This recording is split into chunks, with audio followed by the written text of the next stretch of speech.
Fondazione Radio Magica Onlus presenta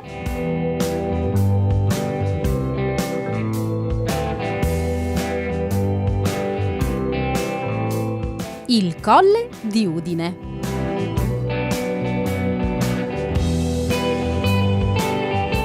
Illustra Paolo Cossi.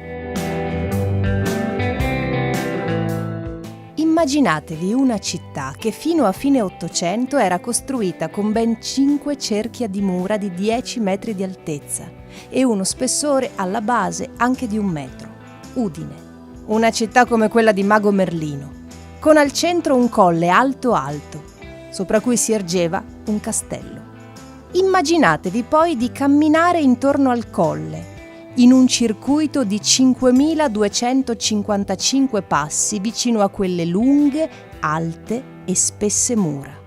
Disegnate pure nella vostra mente fossati pieni d'acqua, 47 torrioni, ponti levatoi e grandi archi con porte di legno per entrare ed uscire dalle mura. Con la fantasia metteteci i guardiani a sorvegliare gli ingressi nella città e a lasciare nemici e bestie feroci nelle campagne, là fuori, compresi i lupi. La prima cerchia di mura, quella più antica, nata intorno all'anno 1000, circondava il colle del castello, che era il luogo in cui si insediarono gli habitatores, o antichi abitanti, che la leggenda definisce uomini di statura enorme. Sul colle si dice che Attila, il cattivo capo unno, abbia visto Aquileia romana bruciare in lontananza. L'unno feroce, nel 452 d.C., avrebbe detto ai propri soldati: «Costruitemi un colle con la terra portata nei vostri elmi, affinché io riesca a vedere dall'alto Aquileia mentre brucia». E così i suoi soldati, in soli 3 giorni, avrebbero innalzato e costruito il colle. Ma voi sapete che le fiabe fanno bene alla fantasia e non alla storia. Quella di Attila è solo una leggenda. Il colle ha infatti un'origine naturale. È ciò che resta dei ghiacciai che si sono sciolti nel tempo ed è antichissimo. Lì dove tutti i turisti vanno volentieri c'è il cuore di Udine, cioè la sua origine. Oggi è un luogo calmo e tranquillo, dominato dal suo imponente castello, ma se lo ascoltaste bene, quante vicende avrebbe da narrare e quanti cambiamenti.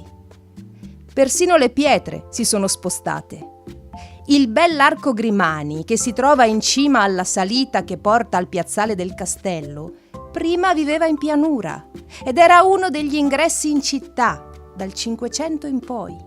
E la casa che si erge sul colle del castello, che si chiama Casa della Contadinanza, anche lei stava in basso, in un'altra via del centro, via Vittorio Veneto. E soltanto nel 1931 è salita in cima. E nel piazzale d'erba dove correte, lì c'erano case e casette di abitanti, mica era vuoto. E questo fino a non molto tempo fa. Le pietre, come gli oggetti, si spostano. Ormai lo sapete. E voi potete fare come Mary Poppins, rimettere tutto al proprio posto sul colle di Udine, con la forza della fantasia e dell'immaginazione.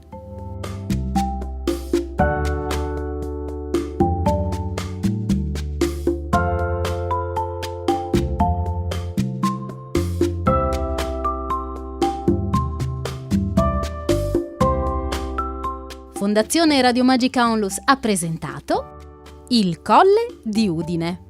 Costruzione naturale risalente a circa 70 milioni di anni fa.